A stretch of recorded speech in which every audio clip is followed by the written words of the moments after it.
today and for you guys taking some time out of your day. So, to kick it off, just because we wanted this to be interactive, I want you guys to think about some questions, and we're going to come back to them later in the presentation, have you guys interact a little bit back and forth. But a couple thoughts we want you to just noodle on here. So, when you think about brands and experiences that you've had, um, what are your favorites, and what is it that you're wanting to get from these brands and the experiences is first.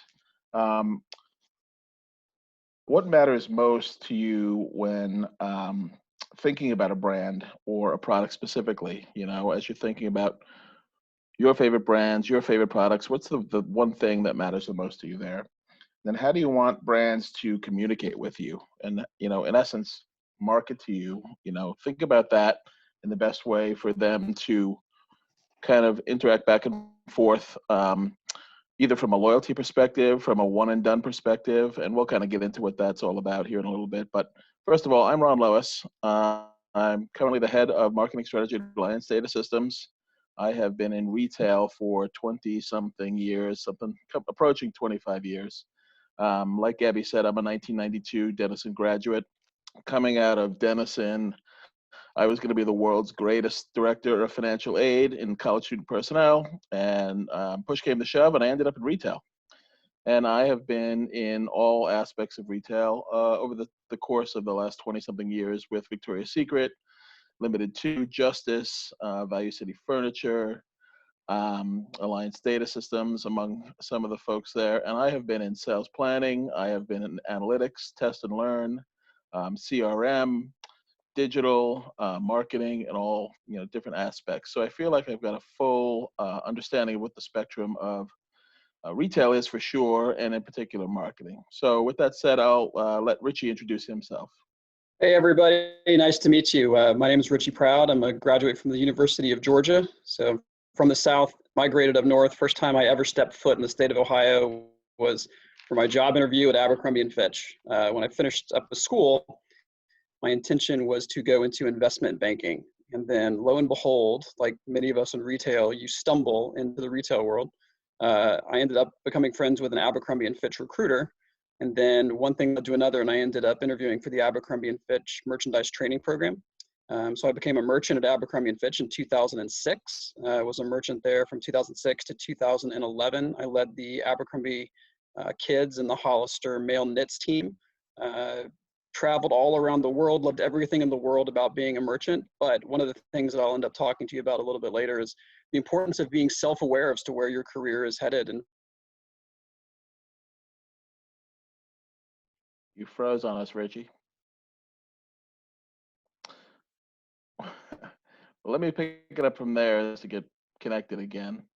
Much to Richie's point there, I started off in the analytics game, like Richie was talking about. You never know where you're going to end up. Test and learn, programming, SaaS, way back in the day. Sales planning and fragrance of all places. I was in charge of glamour sleepwear planning, which is creepy. I'm 6'7" and over 300 pounds, so that actually led me to a place where I decided to say, I've been all over the spectrum. I don't know, Richie, are you back? am I back? You're back now. There we go, friends. Where'd you leave me? Did you lose me at hello?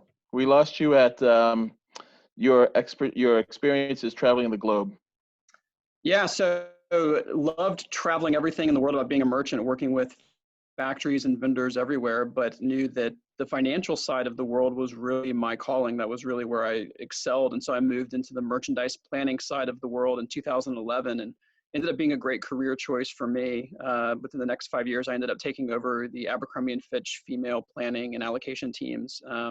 Did that until 2017 before I switched over to American Signature Furniture to lead the planning and the procurement side of that business, which is where I met Ron for the first time.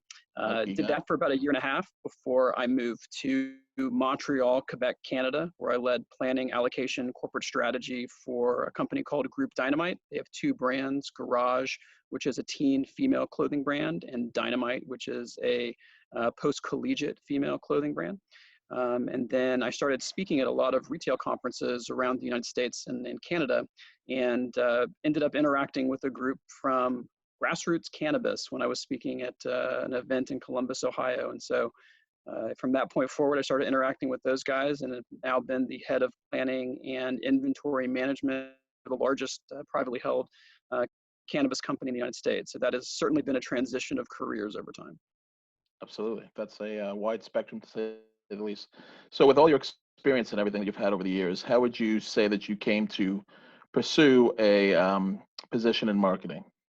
Yeah, it's an interesting kind of transition for me. I think that, like I said, my initial foray into the world was a designated plan to become a investment banker, but um, the world into retail kind of led me here because of a couple of different areas. I think that one, I wanted to be able to travel a little bit. That my experience traveling was to Epcot at Disney World. So like I had been to Norway because I had eaten at the Norway Pavilion at Epcot, but I've never actually left the United States before working at Abercrombie and Fitch. And so there was an opportunity to travel the world. There was an opportunity to work for a brand that was very prominent in 2006 and was doing some really great things from a marketing perspective, right? Everybody knew the Moose. Like that's a very iconic form of marketing and and the third was I think everybody desires an opportunity to be able to move forward rapidly where your decisions matter, right? And I think in retail, there's an element where your decisions in terms of, especially in the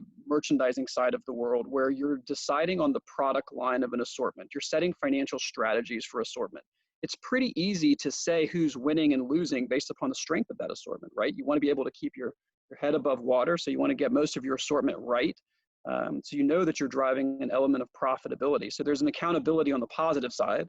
There's an accountability on the negative side if it doesn't work out that way. But throughout each of those steps along the way, you're deciding what the brand campaigns are supposed to be. You're deciding what the influencer campaigns are supposed to be. You're working on what the script is supposed to look like for email sends and for text message blasts and for the website. And you're working to figure out what your influencer campaigns are going to be. And there's no other industry really for me where you have that kind of hands-on accessibility that retail can provide. And so at each stop along the way at Abercrombie, there was so much interaction to be able to determine what this marketing vision was going to look like, that it just kind of becomes a part of you. And I think that once you have that initial foray into working with the customer and understanding the consumer experience, understanding the user experience, you just want to influence more of it, right? Like you want the opportunity to connect with that consumer in the closest possible way. And I think at every step along my career journey, there's been a more intimate understanding as to who the customer is and to how to connect with that target audience. And,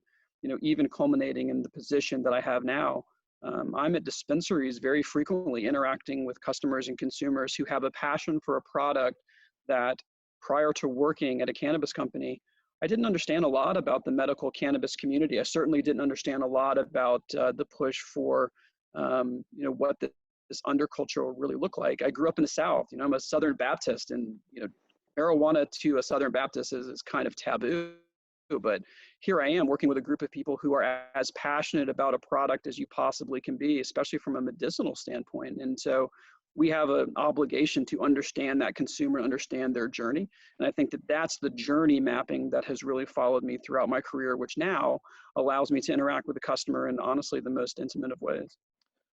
Appreciate that insight, Richie. Yeah, me on the other hand, I actually came to it from a little different perspective. When I was, in about my fourth or fifth position at Victoria's Secret, which went from test and learn to planning, like Richie was talking about, I desperately wanted to understand more about marketing and who the consumer was, and I had the opportunity to jump over to Limited Two and head up the beginnings of their analytics group, but start up their research division as well. And literally, with only $2,000, bought access to a tool that allowed us to conduct our own surveys. And if you ever want to know something about, tween girls, just ask the girls themselves and their moms. You don't have to incent them. You don't have to do anything. You just kind of have to sit back and, wait for the deluge of information. But it was super interesting to get that side of it and understand what the consumer's desires and wants were, and then really start to apply that to the other side, the marketing piece, which was different for me because I was just behind the scenes looking at numbers. So, I totally appreciate the perspective Richie's bringing there. So, Richie, again, thinking about all your experiences, what would you say the parts and pieces of some of the experiences are that have made you a successful marketer? if I start with Abercrombie, I think that everybody who's bred from the origins of Wexner and what that attention to detail can look like from building a brand, I think Mike Jeffries took what was being built around that environment and then kind of stepped up the attention to detail a little bit. You start to learn and appreciate the way that every intimate aspect of not only a product, but the wording, the messaging, the detail has to be perfect, right? And when you're around these really great visionaries, that vision to be able to come to life has to be exactly as they see it. And that means the wording has to be right, the models have to be right, the imagery has to be perfect. It has to reach a certain broad audience because they've envisioned it reaching this kind of audience and they manifest it into actuality. And I think that that's where at Abercrombie, the appreciation for attention to detail was really drilled into me. And I think that I was able to take that not only from a merchandising product side, but from the marketing side. I mean, if you think about Abercrombie circa 2006, you probably picture shirtless guys standing outside of the Champs-Élysées in Paris, or you picture the shirtless imagery. And that's not by accident, that's by a very intimate design, and it's by an understanding as to who the target audience is. And I think that when you think about marketing in that sense, it was really capturing lightning in a bottle for a very specific time frame that the world that Abercrombie was able to create around this imagery of perfect abs was really unique and really special. But you start to watch the transition of marketing over that time period, right? You see that we go from strong visual imagery of the abs of guys who are 22, 23 years old, and that drives the male and the female side of the business. I mean, most of the marketing we do was very sexualized at the time, very much driven around the male body parts. And then that starts to change as the world gets more mature, right? Abercrombie went from a brand that promoted exclusivity to now as a brand that promotes inclusivity. Like, that's a pretty drastic and remarkable transformation, honestly, from many different standpoints. But you start to see the journey that takes place from the attention to detail of the product to the attention to detail of the wording of the email messages, to the attention of the wording, to the way that we send out Instagram posts, to the way that everything that an influencer is speaking speaks to the brand, right? And so you have the entire universe that revolves around the one central theme and the one central campaign of exclusivity that really lasts from 2006 when I started it. I mean, honestly, before that time period, but from my experience personally, from 2006 to 2014, it's all about exclusivity. And so you're drilling down on this attention to detail, attention to detail, attention to detail. That is an exceptionally valuable tool to be able to take with you throughout your career, because as you move from company to company, you start to see that not everybody's resourced the same way. Not everybody's dealing with the same systems and tools, and not everybody's dealing with the same ability to analyze data. Not everybody's recruiting the same level of talent. So if you're walking into a situation where the attention to detail is not what you have experienced in your path, and you're able to bring that, it opens up different doors and different paths, right? So then I moved over to the furniture land, and that's a completely different business. I went from a publicly traded female clothing company and male clothing company to a privately held furniture company. The timelines are very different. The attention then is on, how are you trying to be able to bring an emotional connection, right? And I think that American Signature at the time was really centered around this bringing emotion to the furniture shopping experience. How do you make it more like retail? How do you make it more like clothing retail? How do you make it to where there's an emotional connection to buying a sofa or to buying a dining room table? And if you look at Value City's advertisements, a lot of what they rely on is really cool, modern imagery, and then they twist it by adding in the picture of Jonathan Schottenstein's dog. Sounds kind of weird, but it's a personal touch. And a lot of people own animals, and when they see the animal in the picture, it's kind of takes a little bit of the edge off. It makes it a little bit more of a connection point. So there's a big centering piece around that. But moving to Canada was actually a very different idea, right? Because the Canadian consumer couldn't be more different than the US consumer. And that was something that was very different and new to me. How do you market to a group of people who monitor discretionary income very differently than Americans do? The size of Canada it's geographically the same size as the United States, with the population of the state of California. Well, that's a really weird place to try to get people to spend their discretionary income on more clothing, more clothing, more clothing. You don't have the population density to be able to run promotional activity to be able to generate more foot traffic. You're constrained by the amount of people that live inside of the major cities. You have Vancouver, you have Toronto, you have Montreal, Edmonton, and Calgary. Outside of that, I'm not going to bring in another 1,000 people to Nova Scotia. So if I ran free shirts, there's not 10,000 people in Nova Scotia who are going to get the free shirts. So your marketing now becomes very attentive to the Canadian consumer. It becomes about quality. It's less about price. And so how you communicate to that person becomes very different. Well, then you stretch over to the cannabis world, and now you've had attention to detail at Abercrombie. You've had emotional connection with the human consumer through Value City Furniture. You've had an international connection point that has to do with quality from Canada. And now you blend all of that together in the cannabis space, and it actually all makes sense. People want really cool brands that they intimately relate to, right? People have had experiences with cannabis and they have a brand that speaks to them. They have a way to consume cannabis that matters to them. Some people don't want to smoke. Well, if you don't want to smoke, and you probably aren't going to want to use a vape product either. So now your form of ingestion is going to come through an edible, it could come through a tincture, it could come through a topical, but you have to now start to understand the medical benefits. And now the people are really intimately asking you, like, what is best for me? How will this impact me? How will this impact my lifestyle? And so now I've taken all of these different things that I've learned, and now I interact with consumers on a quasi, holistic medical basis to be able to understand how people are trying to use cannabis and to what purpose they're trying to use it for, to be able to influence their next purchases. But we're only on the beginning stages of what a customer journey looks like in the cannabis world. You can't transport cannabis across state lines. It's only recreational in a handful of states. There's certain medical conditions that are applicable in Ohio that are not applicable in Pennsylvania. There's certain medical conditions that are applicable in Illinois. They're not applicable in Ohio. And so you have to suddenly understand everything about the consumer journey in each state to be able to then communicate with that customer on a different basis. And that's a whole different level of personalization. Yeah. First of all, for the over 48 crowd, what is a tincture? I don't know what that is. A tincture would be a Tincture, liquid thank you. tincture. It would be a liquid ingestion of THC through a liquid vial. All right, I'll write that down. Thank you. Yeah, no problem. You touched on a couple things there that I thought were pretty interesting. Your description of Value City and Jonathan Schottenstein's use of his dog and the way he used the furniture as an emotional connection for his potential customers, goes back to storytelling. And as we think about storytelling, you know, we have to tell stories across a number of different things as marketers. We have to tell stories with data. We have to tell stories, elevated 30-second elevator speeches that we all need to have when we meet new people, things like that. Can you tell us a little bit more about how you go about storytelling and how important it is, not only in marketing, but in a lot of aspects in life?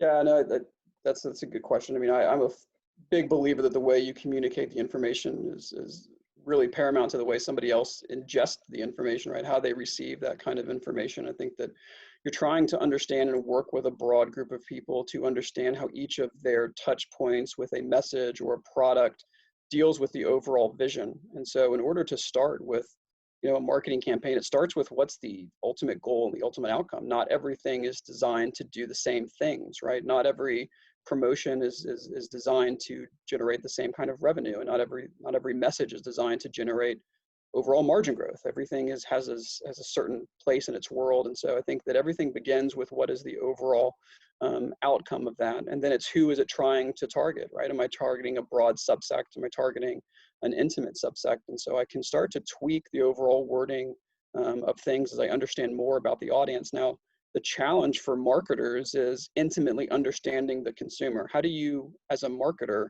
get into the face of the consumer, be able to interact with them one-on-one, not just taking information that's given to you from a deck or from an analytics company, but how do you understand what that career journey looks like? And I think that, along the way, my career has taken me to numerous different roles within an organization, which has allowed me to interact with people on a different basis. And I think through each of those kind of areas, you're able to understand something a little bit differently. As a merchant, you understand everything about the product. as a financial planner, I understand everything about the financials of a product. So now I can take this product purpose and I can stretch it to understand the market, the margin expectations, and the financial expectations. As a strategist, I'm able to then focus on what is the overall intent of the item. So once you've got the product and the purpose and the financials and the intent, you then get to add in the human element, which is where the user experience and the customer experience comes in. And so if you can nail down what the overall intent is, what the overall audience is, you suddenly start to narrow down to what is the story and how do you grasp onto the emotional connection pieces. And I think that you look at the world that we're in right now, this is we're 4 weeks, 6 weeks into this massively unknown time period of people trying to understand how do you connect with consumers on a different basis, but it's all about that emotional connection point. So if you can nail down audience, scope, intent, and the emotional connection you're going for, I think it allows you to start zeroing in that messaging to really tug at the heartstrings, right? Because at the end of the day, no matter what I'm doing, I want people to remember it. I want people to open up that email, and each of us get 50 emails a day. And so what makes one email opened over another? What makes you click on one Instagram story or another? It's a lot about how that brand presents themselves. And that presentation needs to be rather consistent. The themes that a brand speaks about has to hold true to the brand guidelines. But you can tinker and tweak and you can adjust the way that somebody is going to receive that information to make it an emotional connection experience. And I'm a big believer that where we are right now in the world is going to require a different kind of emotional connection point. But I can't be more of a proponent that the ability to tell the story and to tug at the heartstrings is going to matter more in the future than it does today.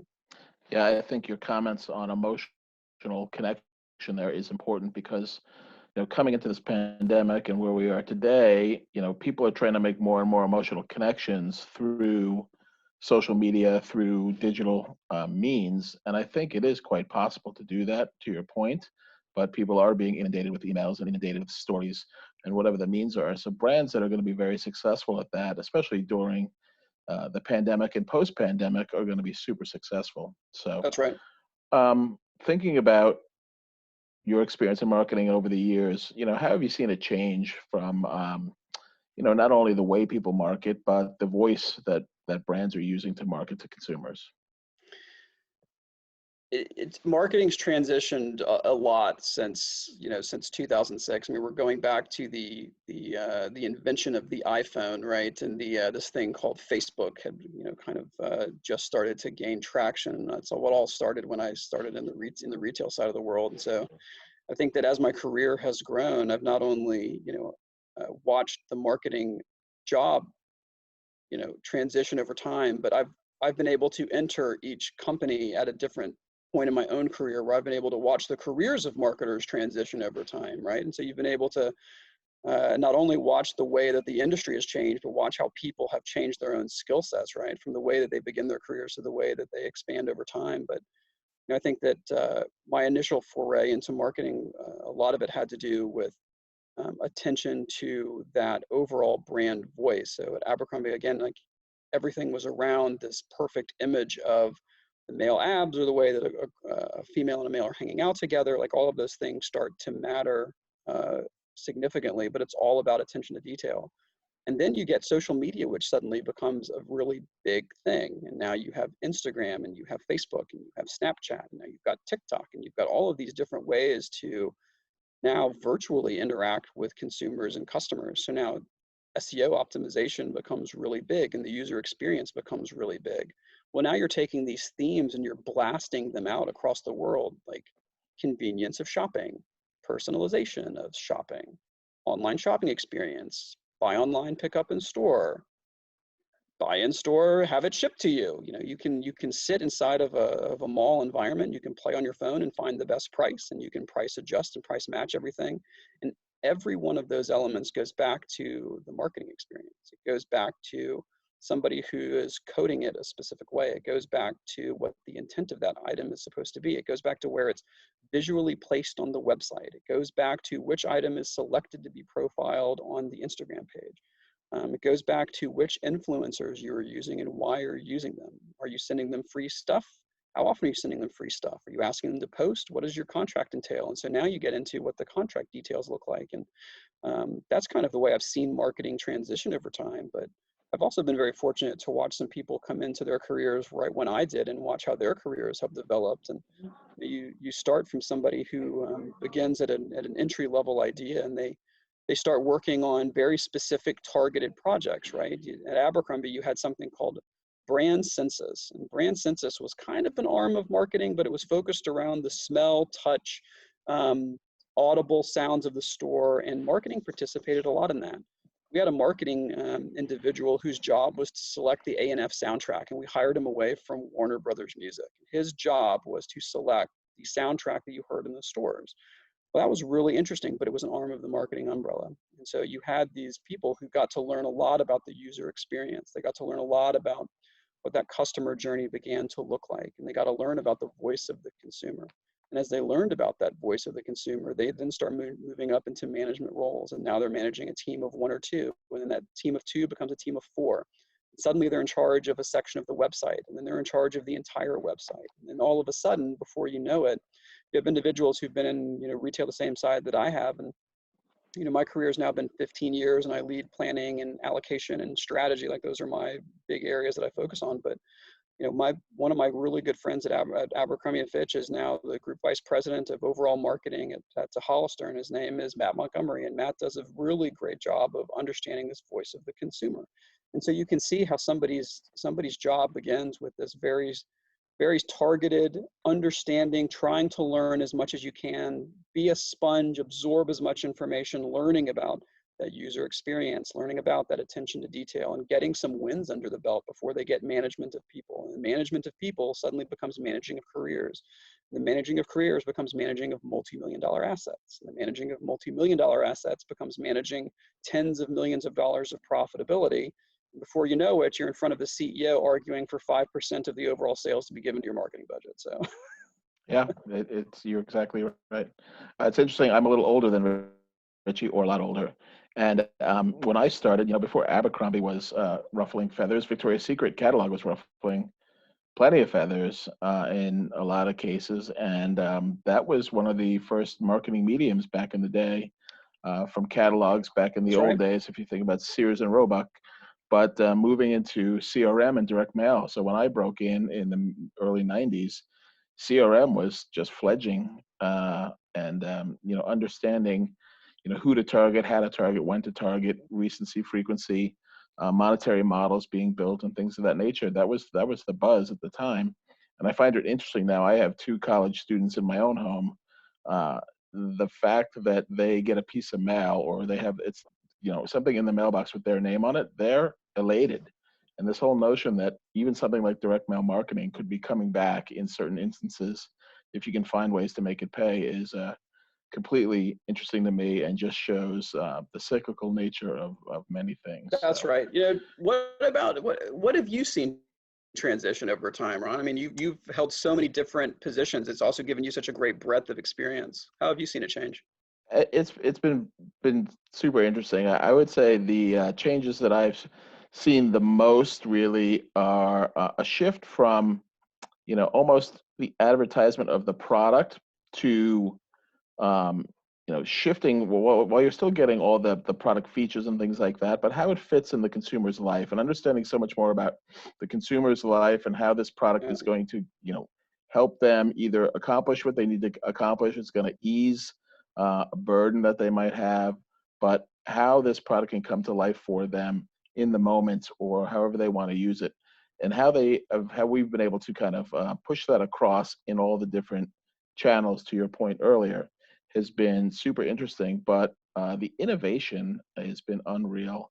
And again, in 20 years, we've gone from, like I was saying, Sears and Roebuck catalog to brick and mortar, to companies like Conversant, who are digitally tracking you all over the place. Google, all these companies that are able to understand what you have in your life, what you're doing with your life, and put the right product in their mind in front of you at the right time, has been just mind blowing, to be honest with you. And getting into all that stuff and making ad buys and trying to figure out your audience, it's the speed at which we're able to do that now is incredible. That's right. So it kind of leads me to the question of, what do you think the skills are that you've acquired over the years that would be pertinent to these guys as they start to head out? Some looking for internships, some looking for their first jobs, things of that nature. What are would you say the top few skills are that you need to have coming out of school? I, human to human interaction is changing a lot, right? I think that the way people engage and interact with each other looks very different.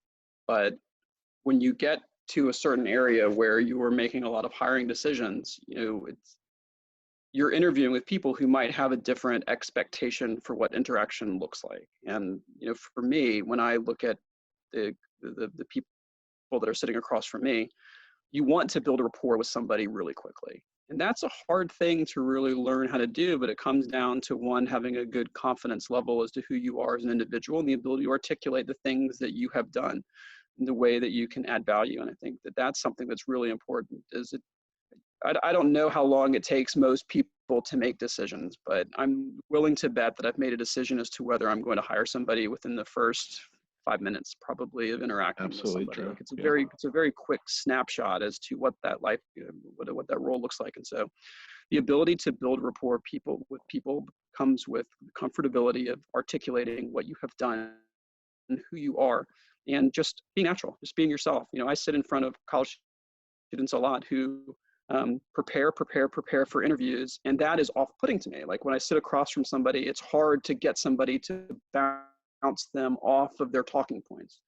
And you want that conversation to flow naturally. Like you want to be able to have honest conversations and discussions about things that have happened in their life and about their resume. And it's a constant push and pull, I think, as you're dealing with people, right? And I think that for me, the ability to be confident in the things that you have accomplished and how you can add value is important. And that comes through the ability to deal with people. You've got to have good people skills to be able to interact. And especially when you think about marketing, because it's all about storytelling, you want the person to be able to quickly talk about their experience in the form of a narrative that is able to make you feel as though you've been along this journey with them a little bit as they have taken each internship. And why have they taken this position? And why did they choose this college? Why did they choose this university? Why did they choose this major?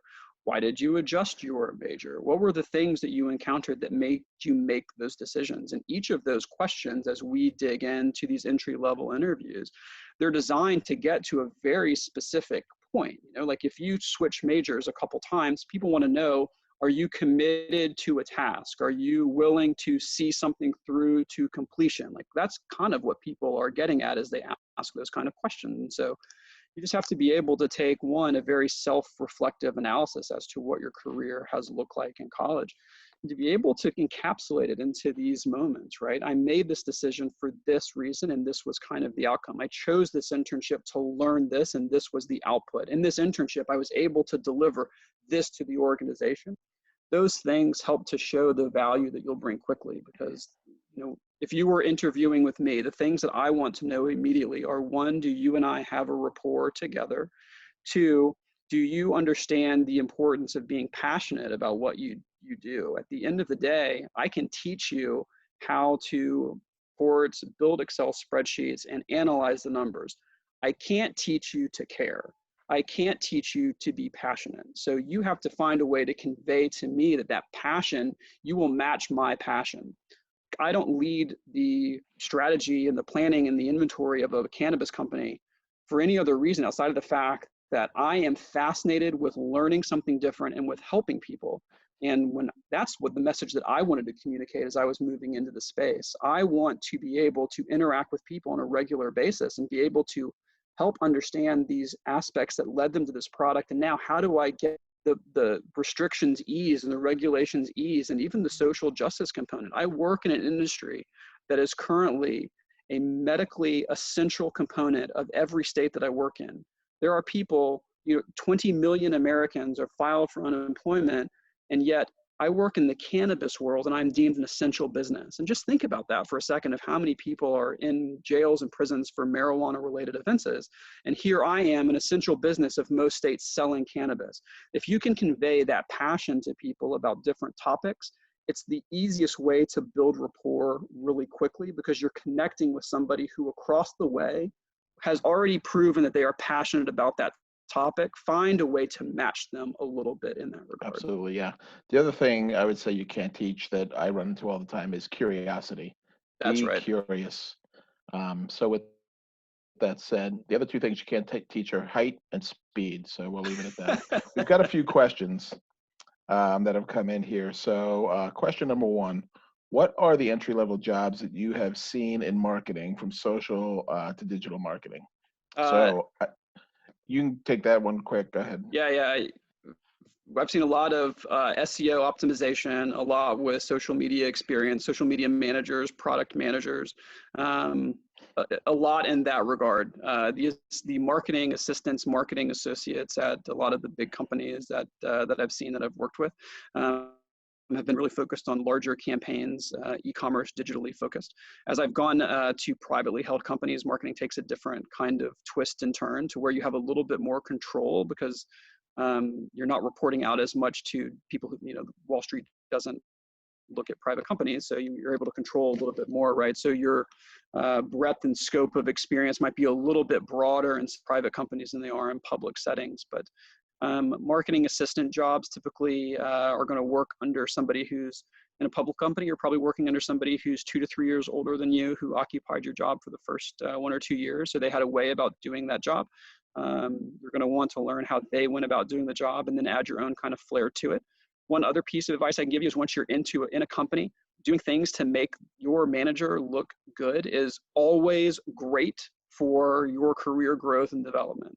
Whether that's uncouth advice or not, the reality is that if I make the chief operating officer look good or make his job easier, I become invaluable, right? How do you make yourself become an invaluable asset?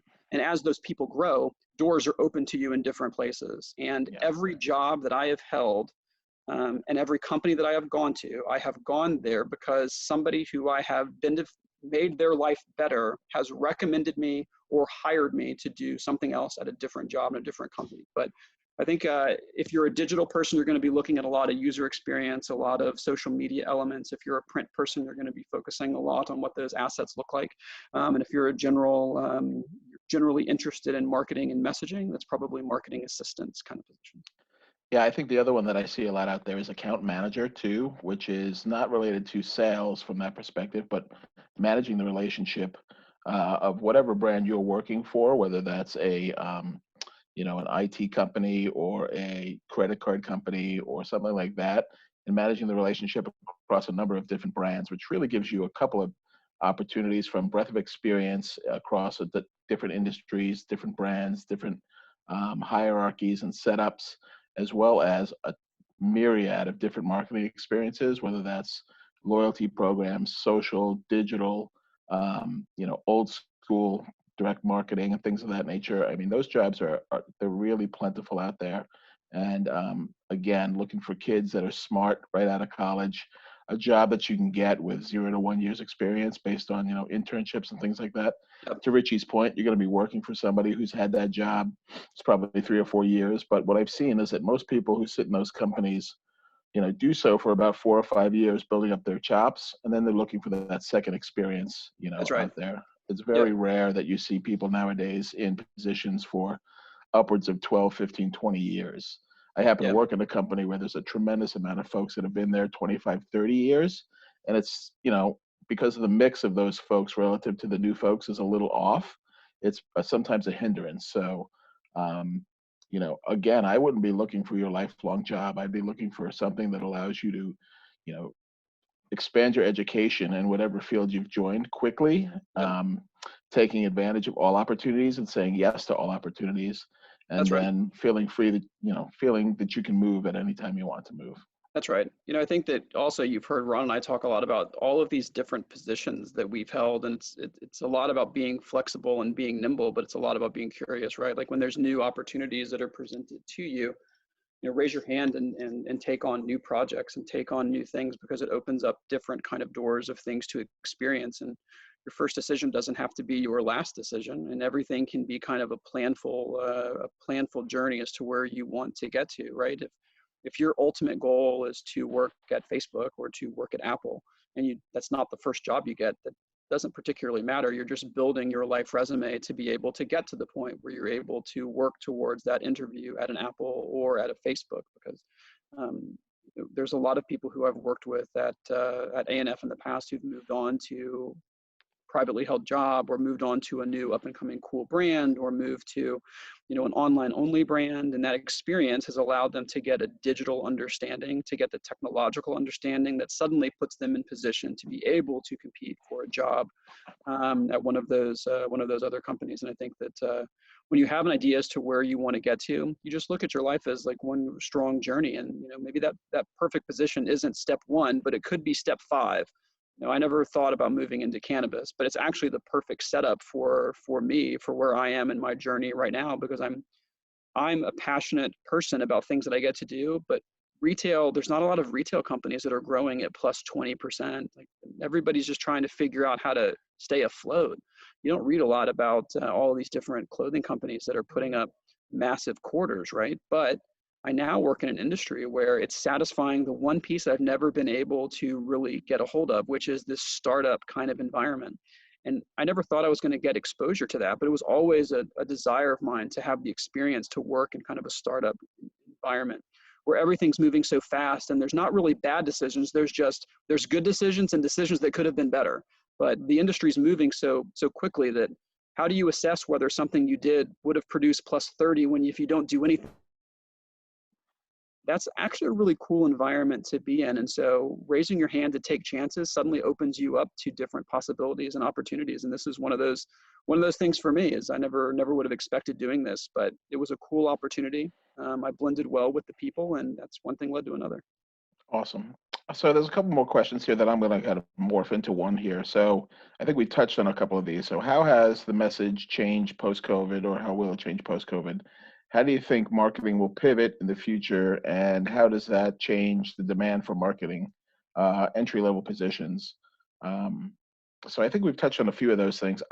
Marketing to me is great from a place to go, cut your chops, because you can be the idea person who is coming up with the idea to sell the product. You can be the person who has to do the consumer research and understand what consumers want and need out there. You can be the marketing analytics person who's pulling together all the numbers. You can be the marketing loyalty person that's trying to understand how to keep these people coming back to buy the product.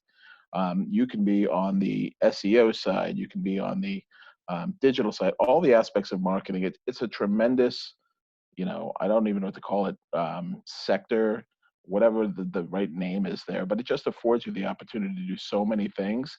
And Judy sent me everybody's background and majors and what they're studying in, and every single one fits into marketing somehow. I think there were some computer science people in there, and traditional marketing people and things like that. So um, I think the opportunities for marketing will continue to expand, because as more and more products try to come to life, we've got to have somebody trying to do a little bit better than the last person to sell those products to That's right. for the most part, a finite population and a finite amount of money to get into the pockets of these brands. So I That's think there'll right. always be opportunity for entry level positions. 100%. One thing that we didn't really talk a lot about, which I think is also really important, is the importance of data and analytics today. Like it's That's everywhere, tremendous. right? Like Yeah.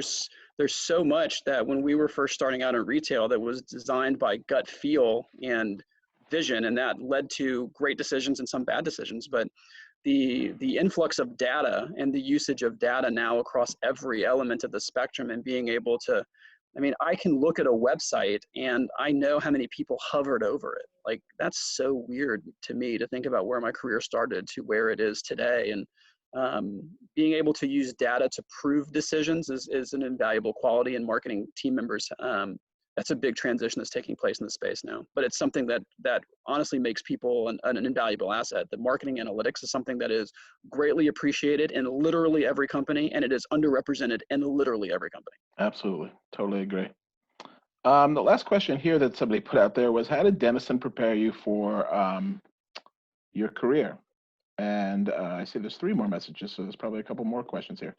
So let me go into Denison really quickly. Denison was a godsend for me. So I grew up as an Irish Catholic New Yorker in Queens, New York, and I knew what my parents told me I knew.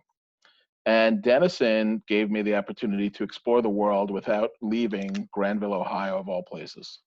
So taking courses that I had never thought about, from Jack Kerouac and the Countercultures of America to Russian history to montage and the art of Alfred Hitchcock. All these experiences provided me the opportunity to meet people I've never seen or met before in my whole life, to try things that I wanted to do, to learn how to speak to people I wasn't used to speaking with. And when I came out of there, and I had a liberal arts education that was, super grounded and provided me with the opportunity to do just about anything I wanted to do. you know, I was ready to take on the world. And I ended up, again, starting in college student personnel. Due to some things that happened personally with me, I ended up in retail, but, moving across all kinds of different places. I remember my first experience at Victoria's Secret. Again, I'm 6'7", over 300 pounds. I was walking into Victoria's Secret with my boss at the time, who's telling me to feel the product in the atrium of the store, and I'm just like, "Are you kidding me? No, I can't do this." But all those experiences I had at Denison provided me the opportunity to try new things, meet new people. Don't be shy to step in and go from there. So it was a tremendous grounding and afforded me everything that I've got in the world today. So I'm very, very fortunate to have been a Denison graduate, and very appreciative of the education I got at Denison. So I'll say that. Let me see here. I am a very passionate and hard worker, but I struggle to convey that in the cover letter and an application, the things that get my foot through the door for an interview. Any advice? That's a great question. Um, That's a it's good in, question. yeah, it's interesting because I have like I said, a 19-year-old son who's studying mechanical engineering at Dayton, and he's in the same boats and trying to apply for internships and things like that.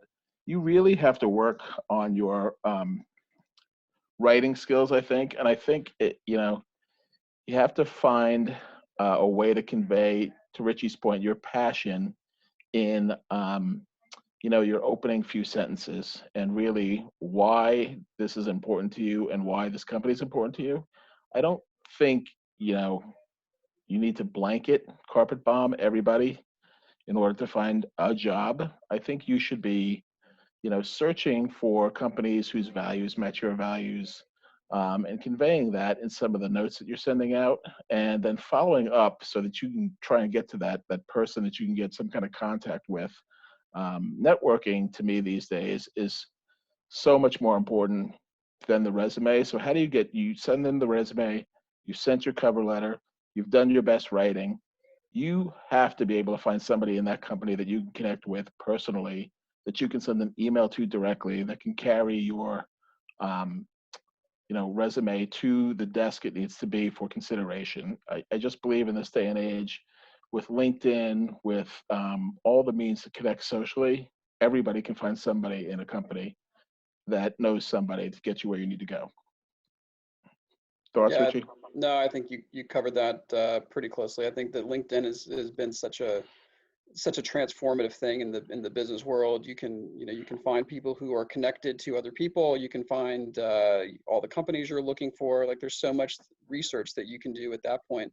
But you use your collegiate journey to set you up for that first moment of what those internships are going to look like, or what life is going to look like afterwards. And um, I think, to Ron's point, being able to find somebody inside of an organization that can actually deliver your resume, that's obviously the gold standard. In absence of that gold standard, the first couple sentences of a cover letter are important, because everybody's saying the same thing, which means you don't want to say the same thing everybody's saying. So you got to find a way to be able to articulate something unique and find the hook quickly. And I think that's where the communication skill comes in very importantly, is you got to be able to articulate quickly where that passion is, like Ron said, and it's got to come out in the first couple of sentences. In my current space, when I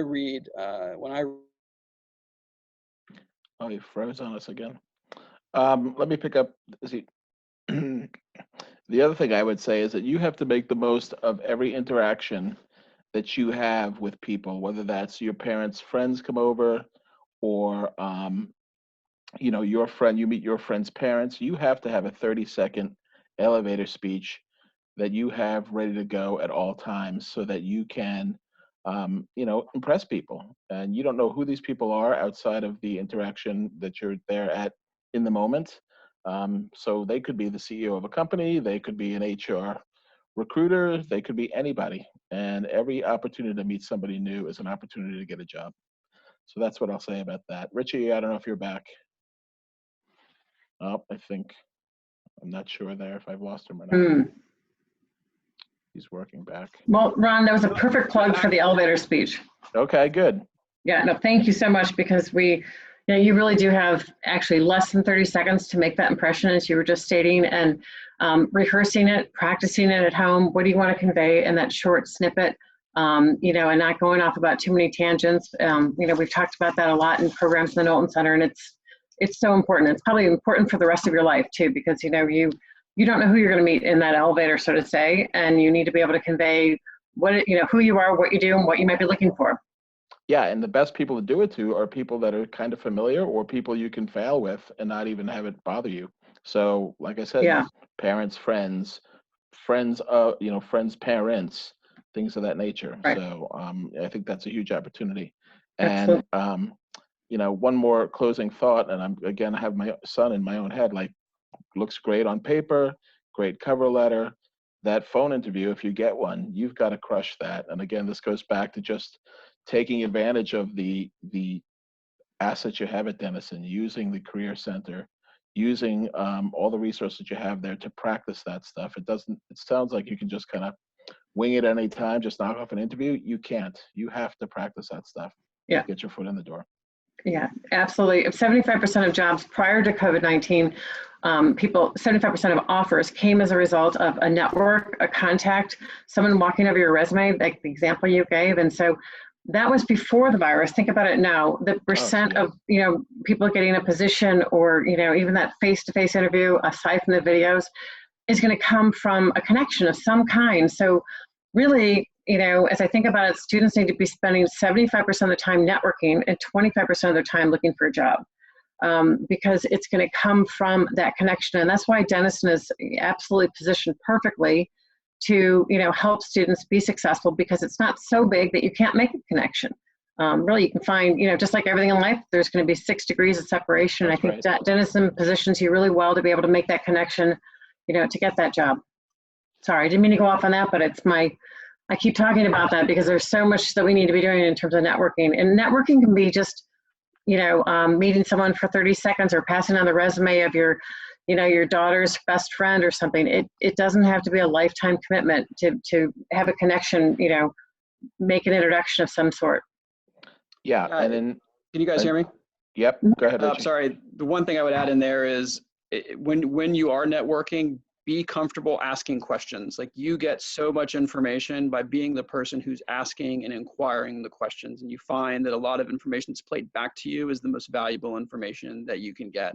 You want to be able to talk about, what was your first job experience like? What were some of the hiccups that you encountered? Like, learning all of those things, you find out nobody's played the perfect card. Nobody's played this right from beginning to end. We've all stumbled along the way, but there's been somebody who's helped pick us back up, or there's been somebody who's helped influence us. What was that moment where things just clicked? That's a valuable thing to be able to learn through asking questions of people. That's a good point. Really good point. Are there other questions from anybody? I've been using chat features. Some people have sent them to me and I've been forwarding them on to Richie and Ron, but anybody else have any questions they want to ask live at this moment? Or I have some, shamelessly, I'm plugging the Knowlton Center for a few minutes because we have added about 25 entry-level marketing jobs and internships to our spreadsheet. Everything from CBS International Marketing Coordinators to Forbes Content Partnerships to digital writers at Meredith, graphic designers to J. Paul Getty's Trust Central Strategist, Digital Marketing Coordinator. So just there's just so many marketing positions out there, and so many from the more on the technical side to the very creative side. And I think Ron, Ritchie, you both, hit that really well, because there's just, marketing means so much. It's just, you can't even begin to say all the things that, go into what you mean by marketing, because it can mean technical, it means IT, or it means from the analyst perspective even, or highly creative to, more of a brand positioning. So, you guys touched on so much. So I'm very, very excited for everybody to hear this, and very appreciative. So yeah, just in closing, I would say, and I think Richie typed it up, like if you guys want to reach out and connect with us via LinkedIn, please do. My last name is Lowis. It looks like it's spelled wrong, but it's not. I've been spelling it for 50 years now. And I thank you for the opportunity. Yeah, Richie, I appreciate you joining us and helping out the Denison community. Yeah, absolutely. Listen, it was great to it's great to speak with you guys. I'm sorry we couldn't do it in person, but please reach out, connect with me. Any questions that I might be able to answer, I'm always happy to work with whoever I can. It's great. Well, we really appreciate this. And just a quick plug. So I've just gotten 3 people sending me chats. In terms of where these jobs and internships are being posted, they're on the note. You have a link in there to get to jobs and internships. They're being updated every 5 minutes. These are jobs and internships that are being curated for Denison majors. And so also within cities that, we've had a lot of interest in, and hopefully companies that we feel are very strong, and ideally they have alumni connections too. So it's an amazing list of curated jobs and internships for everybody, very current, always looking at what's coming off the press in the last 24 hours, from the New York Times to the Wall Street Journal. So this is relevant information, really trying to be using Ron's language of curious, or maybe that was you, Richie, but I love the word curious. You have to stay attuned to what's happening out there, because you're going to have to think a little bit deeper about, where do I want to apply? What's still doing well? Obviously there's the Netflix is going to do really well because we're stuck at home watching movies. So I couldn't believe how many jobs they posted today at Netflix. It's just thinking about what is still in demand for today, that will translate into jobs for everybody. So they're on the note. That's a great place to find them. And then you can save them as a bookmark, and you can get the updates, every single day. Anything else? That's it for Oh, wait. no. Oh, and Richie, you want to do a plug? Because your company is certainly hiring. Based out of Chicago, which is a great city for so many of our students. It's the second largest area for alumni outside of Columbus is Chicago, followed by New York. We have, well over 2,500 alum, in Chicago. It's a very popular city. With your corporate headquarters there, I was noticing entry-level positions in the planning, operations, even maybe marketing. Anything you want to say about some of those?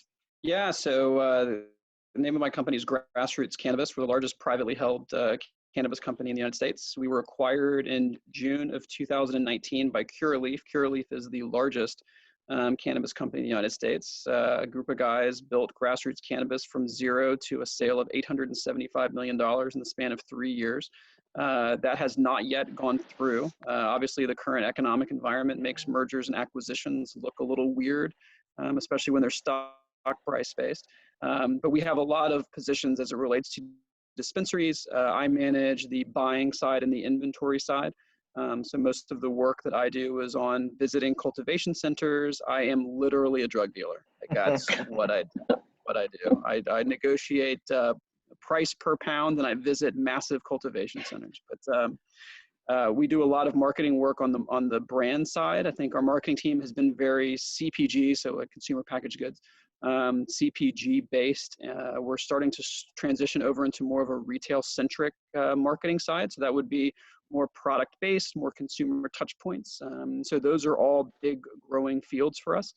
You have to be 21 or over to work inside of the cannabis industry. That just goes without saying, but we're constantly adding new talent to the world. And Chicago is kind of the capital of cannabis. Most of the largest cannabis companies are based inside of Chicago. So that's also something that's very interesting. So if it's a space that you're interested in, feel free to reach out and we'll go from there. Oh, that's great. And if you go to their website, Richie, I noticed you have to put in Illinois, because if you put in Ohio, you really can't get too far. Gabby noticed that she wasn't able to get any information on current jobs that you're listing right now, because if you put in Ohio, because of the different, federal regulations, it doesn't list everything, but definitely Chicago, Illinois will. Yep, You have to clear your cookies to get back in. Yeah, that's right. So, all right. So thank you guys. And I hope everybody has a great day. Thank you both so much. We Thank really you, Judy, appreciate for it. hosting Thank this, you. everybody. It was nice Absolutely. to see you. Thank you. Thank you. Thank you.